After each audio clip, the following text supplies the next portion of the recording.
Guys मैं आ चुका हूँ नहाने के लिए। अब जा रहा हूँ नहाने और नहा के फिर जाता हूँ। यहाँ के बहुत सारे टूरिस्ट प्लेस है जो जिन्हें करूँगा विजिट। तो आप देखते रहिए मेरा ब्लॉग। गाइस मैं यहाँ पर आ गया हूँ नहाने के लिए। 30 रुपये लिए थे यहाँ नहाने के लिए और ये क्या नहाऊंगा। देखते सावन लगा है, बस पानी गिर रहा है।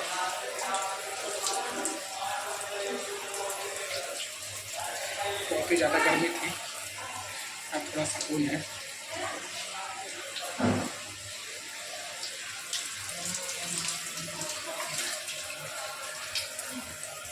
मित्रों के साथ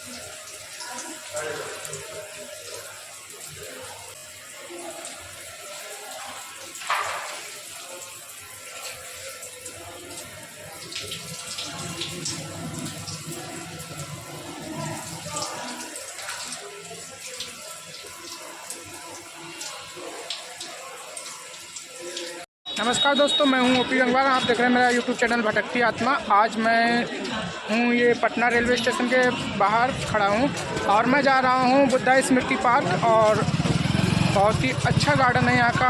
अगर आप पटना रेलवे स्टेशन पर आए, टाइम लगे आपकी ट्रेन में आने में, और तो यहाँ पर बुद्धा स्मृति पार्क आ सकते हैं। बहुत ही अच्छी जगह है।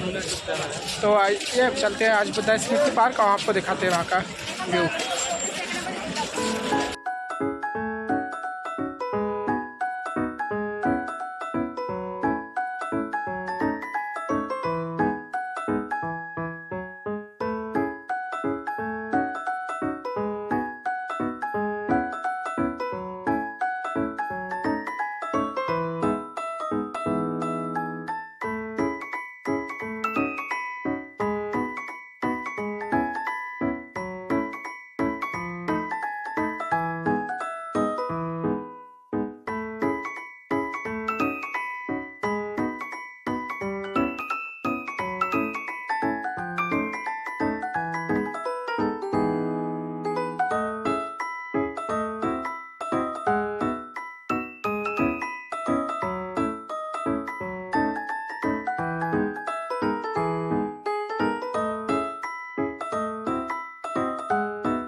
पीछे है बुद्धा स्मृति पार्क और मैं अभी पहुंच चुका हूँ। ये पटना रेलवे स्टेशन से लगभग कोई 300-400 मीटर के वॉकिंग डिस्टेंस पर है। बहुत ही अच्छी जगह है। अंदर जाते हैं, देखते हैं, घूम लेते हैं और बहुत जल्दी आपसे अंदर मिलते हैं। ये है बुद्धा स्मृति पार्क। इसका मतलब स्पष्ट है कि बुद्धा स्मृति मतलब महात्मा बुद्ध जी की इसमें स्मृति को संजो के रखा गया है। और बिहार को आप जानते ही महात्मा बुद्ध के लिए कितनी पावन भूमि रही है। यहीं पर उन्हें ज्ञान की प्राप्ति हुई और यहाँ से महात्मा बुद्ध के बहुत सारा इतिहास जुड़ा हुआ है, जिसको मुझे बताने की आवश्यकता नहीं है क्योंकि सोशल मीडिया पे ये ऑलरेडी बहुत सारा अवेलेबल है। तो आपको हम आगे दिखाते हैं कि इस पार्क में क्या क्या है और इसके अंदर एक म्यूजियम है, उसमें क्या क्या चीज़ें महात्मा बुद्ध जी से रिलेटेड आज के टाइम में है। चलिए तो करते कंटिन्यू अपना ब्लॉग।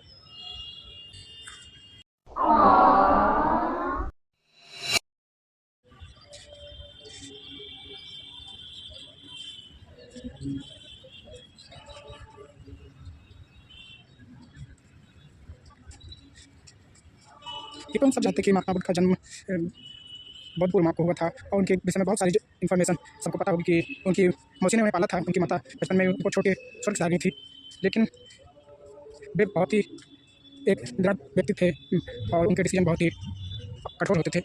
जब उन्होंने अपने परिवार को छोड़ा था तो ये नहीं सोचा कि शायद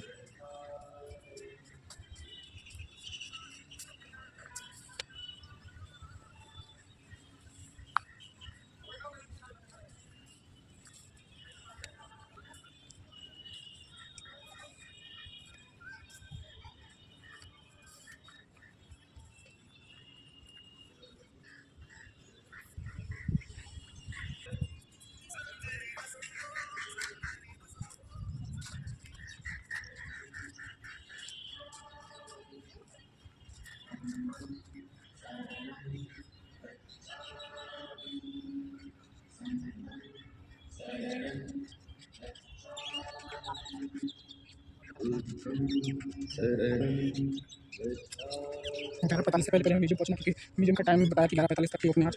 तो सब देखते टाइम कितना हो गया।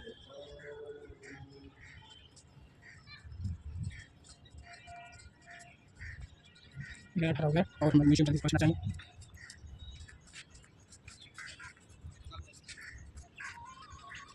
म्यूजियम नहीं है जी, नहीं मैं तो पूरा पार्क का बना ही रहा हूँ। देख सकते कितना सुकून बढ़िया छाया है और बहुत ही अच्छा लग रहा है यहाँ पे। ठंडा मौसम है।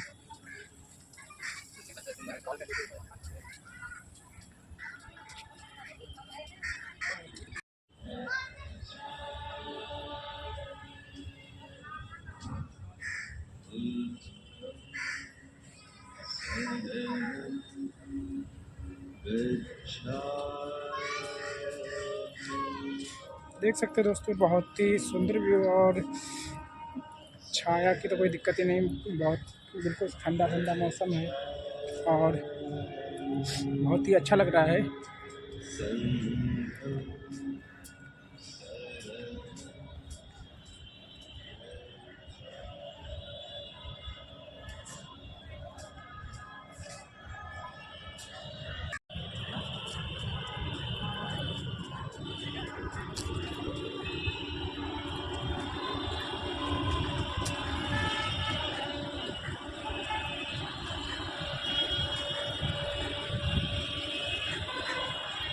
यहीं पर ये सामने रेलवे स्टेशन है पटना, और हम उसी साइड आ गए अंदर पार्क का एरिया यहाँ तक रहे और काफ़ी दूर तक है।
दोस्तों, यदि बौद्ध धर्म के विषय में बात करें कुछ थोड़ा, तो मुझे सबसे अच्छी चीज़ लगी बौद्ध धर्म में महात्मा बुद्ध द्वारा दिए गए सुझाव में उनका मध्यम मार्ग। मध्यम मार्ग क्या था ये जानते हैं। महात्मा बुद्ध कहते हैं हर व्यक्ति को अपनी ज़िंदगी में यदि सुख, शांति, समृद्धि और आनंद की ज़िंदगी जीना है तो उसे मध्यम मार्ग अपनाना चाहिए। मध्यम मार्ग मनुष्य की ज़िंदगी को तो आसान करता ही है, और मनुष्य में खुद की, इसके साथ साथ इस संसार में हर उस वस्तु पे उसका मध्यम मार्ग के माध्यम से ना संबंध स्थापित कर पाता है, जो कि ना सामने वाले को क्षति होती है ना खुद को। जैसे कि आज हमारी बढ़ रही आवश्यकताओं के अनुसार पर्यावरण एक बड़ी समस्या है, जिसमें हम अपने लाभ के लिए खनिज पदार्थ का इतना दोहन कर रहे, हद से ज़्यादा है। यदि हम इस चीज़ को मध्यम मार्ग से निकालें तो मेरा कहने का मतलब ये है कि जिसकी जितनी आवश्यकता हो उतना ही खर्च करे, बाकी नेचुरल रिसोर्सेज हैं उन्हें पैसे ही छोड़ दे, पेड़ पौधे कम से कम कटे, तो हम इस समस्या से भी बच सकते हैं और मध्यम मार्ग में हम भी खुश रख सकते हैं और ये धरती, इसका एनवायरनमेंट, इन सब का भी संतुलन बना रहेगा। जैसे कि यदि हमारा पेट 2 रोटी या 4 रोटी में भर जा रहा है, तो हम ये लालसा ना रखें कि हम भविष्य के लिए पहले से जमा करके रखें, क्योंकि जो अनाज है वो है तो हमारा ही, तो उसको हम बाद में पका लेंगे या बाद में उसको सही तरह से इस्तेमाल कर लेंगे। हम अपने आलस के कारण ज़्यादा से ज़्यादा भोजन बना के रख ले तो वो ख़राब हो जाता है, फिर हमारे दुखों का कारण बनता है, जिससे अन्न की आपूर्ति भी होती है और अन्न बर्बाद भी होता है कई बार, और कई बार हमें बहुत सारी बीमारियों का सामना करना पड़ता है। यदि हम मध्यम मार्ग अपनाए होते तो जितनी हमें आवश्यकता थी उतना ही भोजन बनाते और खा लेते, तो ये ज़्यादा अच्छा था। अगला मध्यम मार्ग का ये है, मतलब यदि एक व्यक्ति का जीवन एक धरती पे लेट के चटाई पे वो काट सकता है, तो इतने शान शौकत ऐशो आराम की क्या आवश्यकता है। बड़े बड़े बंगला, गाड़ी, इनकी क्या आवश्यकता है। विद्वान ने बड़ा अच्छा कहा है, जाति न पूछियो साधु की, पूछ लियो ज्ञान। इसीलिए मैं यही कहना चाहता हूँ इससे, मतलब कि यदि हम समझदारी से, अपने ज्ञान से और अपनी समझदारी से हम अपने आसपास के रिसोर्सेज का और अच्छे से इस्तेमाल करें तो ज़्यादा अच्छा है। और महात्मा बुद्ध द्वारा दिया गया सुझाव, ये महात्मा बुद्ध ने खुद अपने वक्तव्य से कहा है, अपने मुखारबिंदों से कहा है, इसकी पुष्टि हम नहीं करते, महात्मा बुद्ध द्वारा लिखी हुई किताबें करती हैं। उन्होंने कहा है, हमारे दुखों का कारण हमारी लालसाएं, हमारी इच्छाएं बनती हैं। जैसे कि यदि हम किसी से ज़्यादा मोह रखते हैं, किसी से ज़्यादा प्रेम रखते हैं, तो वे हमारा दुख का कारण बनते हैं। इसीलिए हमें किसी से ज़्यादा मोह और प्रेम नहीं करना चाहिए, मध्यम मार्ग अपनाना चाहिए, जिससे हमें हमारे द्वारा ही हमें दुख प्राप्त ना हो। तो इस तरह की मध्यम मार्ग का सुझाव दिया था महात्मा बुद्ध। चलते दोस्तों म्यूजियम की ओर।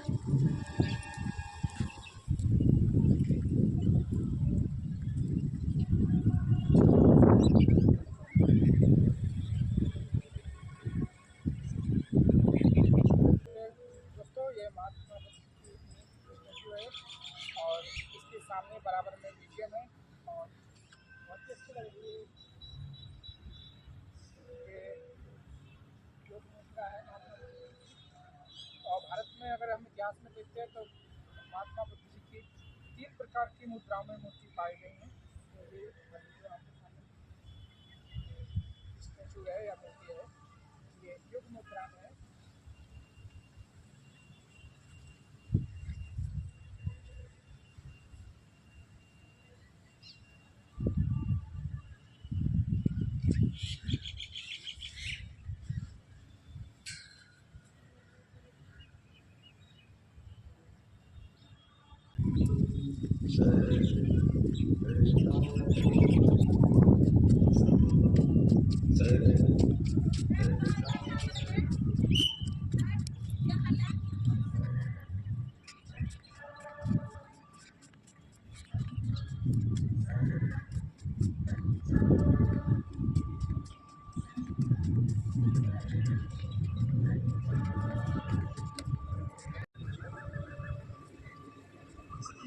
एक्शन सर, म्यूजियम के लिए एंट्री है।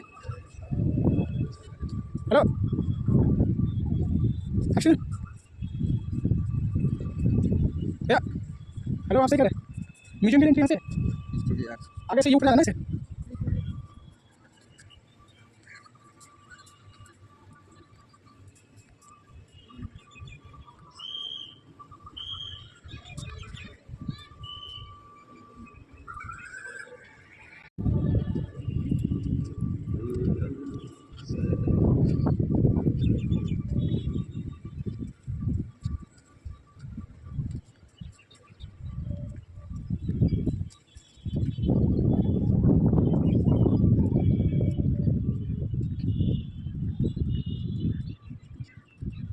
म्यूजियम एंट्री यहाँ से।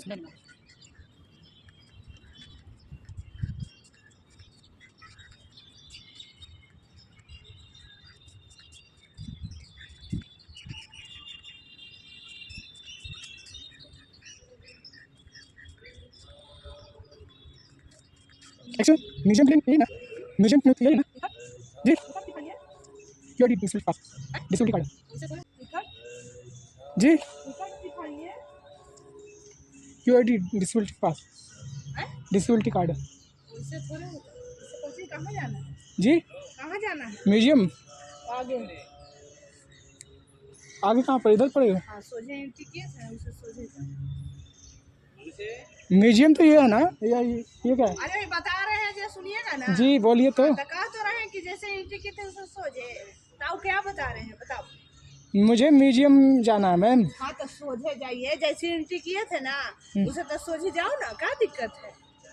म्यूजियम किधर, आप ये बताइए। तो कहे ना जी कि आपका अरे बच्चा है कि बताते रहे हैं। बता रहे हैं कि जैसे एंट्री किए थे जैसे सोझे जाइए, ताऊ क्या बता रहे हैं?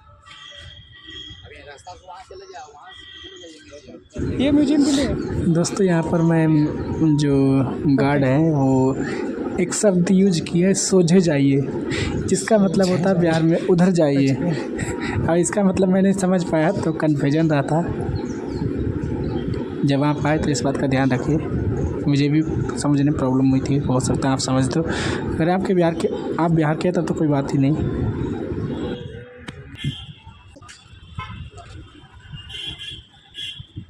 सब जाके नीचे की तरफ देखते हैं, टाइम तो काफ़ी हो गया, अपन एंट्री दिन होती है।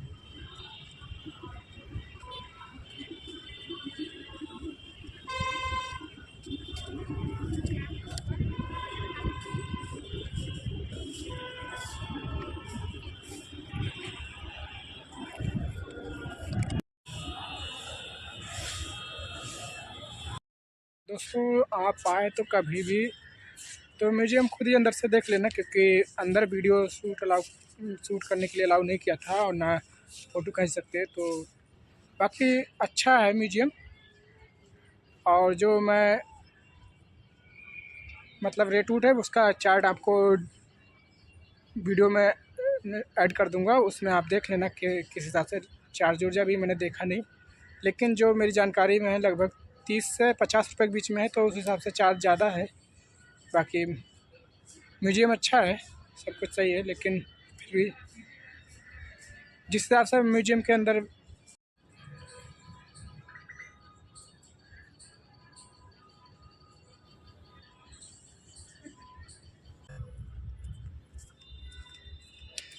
तो यहाँ एंट्री करते हैं।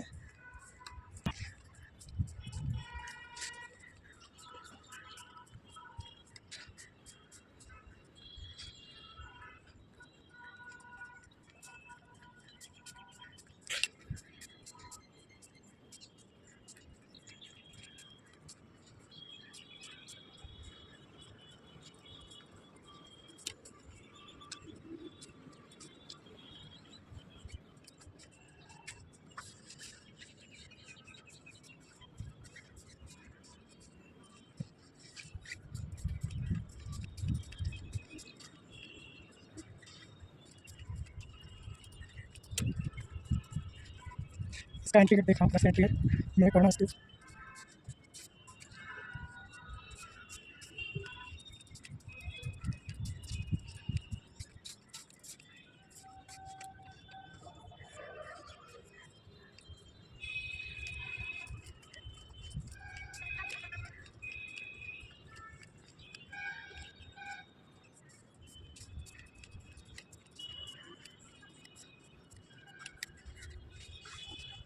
से तो वहीं पर गार्ड है ना, तो कैसे क्या समझ में नहीं आ रहा यहाँ पर।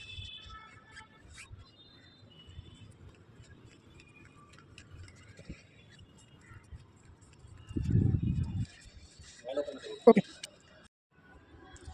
गाइस, अभी मैं ये पाटलिपुत्रा स्तूप गया था, जो जिसको मैंने मेन यहाँ का जो चिन्ह है ये, इसके अंदर बहुत ही अच्छा लगा। एक अजीब सा सुकून मिलता है बहुत। यहाँ आके आप कभी मेडिटेशन करके देखिए, बहुत अच्छा लगता है। और अब मैं जा रहा हूँ यहाँ पर पुस्तकालय, और जो आप यहाँ पर सामने बिल्डिंग देख रहे हैं, इन बिल्डिंग को में अलग अलग रूम में सभी लोगों को एक एक रूम दिया जाता है। जो भी लोग यहाँ बुकिंग करके आते हैं ऑनलाइन 10 दिन के लिए, यहाँ पर एक पढ़ाई होती है, मतलब बौद्ध धर्म के विषय में पढ़ाया जाता है। पता नहीं क्या होता है, अभी मैं इस विषय में जाके जानकारी लूँगा, लेकिन इसका ऑनलाइन रजिस्ट्रेशन होता है। यहाँ पर आके आपको 10 दिन तक रहना होता है, मेडिटेशन करना होता है, जिसका कोई चार्ज नहीं, आपको निःशुल्क रहना होता है।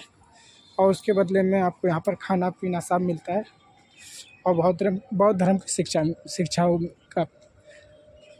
शिक्षाओं के विषय में पता चलता है।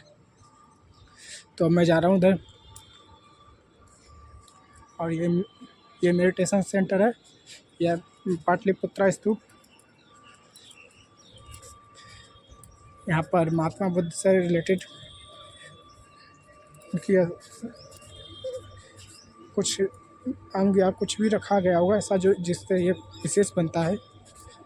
अब ये मुझे नहीं पता कंफर्म, लेकिन हाँ, ये बुद्धा स्मृति पार्क है। इसका मतलब महात्मा बुद्ध जी से कुछ तो रिलेटेड यहाँ पर है। अब जा रहे हैं हम इधर।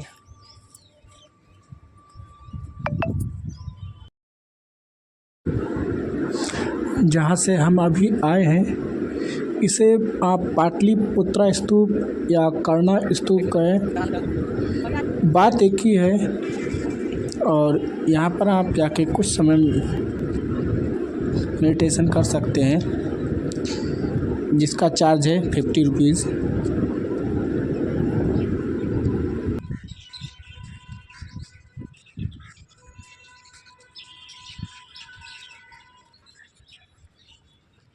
यह लाइब्रेरी दोस्तों,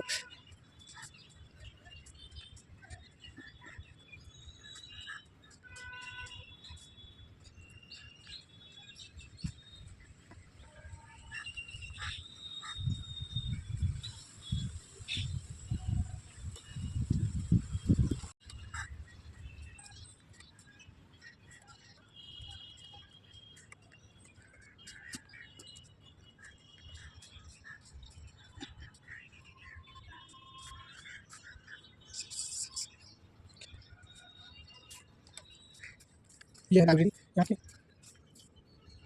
सिलोक। दोस्तों मुझे यहाँ पर अभी बहुत सारी इन्फॉर्मेशन मिली है, जैसे कि अभी मैं गया था ये पुस्तकालय में, जहाँ पर बौद्ध धर्म से रिलेटेड बहुत सारी पुस्तकें आप यहाँ पर आके पढ़ सकते हैं और कितने भी टाइम तक आराम से पढ़िए, सुबह 10 बजे से लेकर शाम 4 बजे तक, जिसका आपको 40 रुपीज़ चार्ज देना पड़ेगा लाइब्रेरी का। और एक यहाँ पर है उपासना सेंटर, ये पुस्तकालय के पास में ही जस्ट पड़ता है, उसका चार्ज कोई नहीं है, आप ऑनलाइन रजिस्ट्रेशन करके आएँ, जिसकी ऑफिशियल वेबसाइट मैं आपको डिस्क्रिप्शन बॉक्स में दे दूंगा पता करके, लेकिन कॉन्टैक्ट नंबर मेरे पास है, वो नंबर मैं डिस्क्रिप्शन बॉक्स में दे दूंगा, उस नंबर से आप संपर्क करके भी आ सकते हैं और फॉर्म को भर के आए, जिससे कि यहाँ पर आप जब भी ट्रेनिंग के लिए आए तो 10 डेज़ का कोर्स होता है और यहाँ पर आपको बौद्ध धर्म की जो भी शिक्षाएं हैं, मेडिटेशन है, बहुत सारी चीज़ें आपको सिखाई जाएंगी। जो भी लोग इच्छुक हैं वो ऑनलाइन रजिस्ट्रेशन करके आ सकते हैं यहाँ पर। तो दोस्तों आज ये ब्लॉग यहीं पर अंत करते हैं, अपना ध्यान रखिए और मुझे दीजिए इजाज़त। जय हिंद, वंदे मातरम। मैं आपका दोस्त ओपी गंगवार अब लेता हूँ आपसे अलविदा।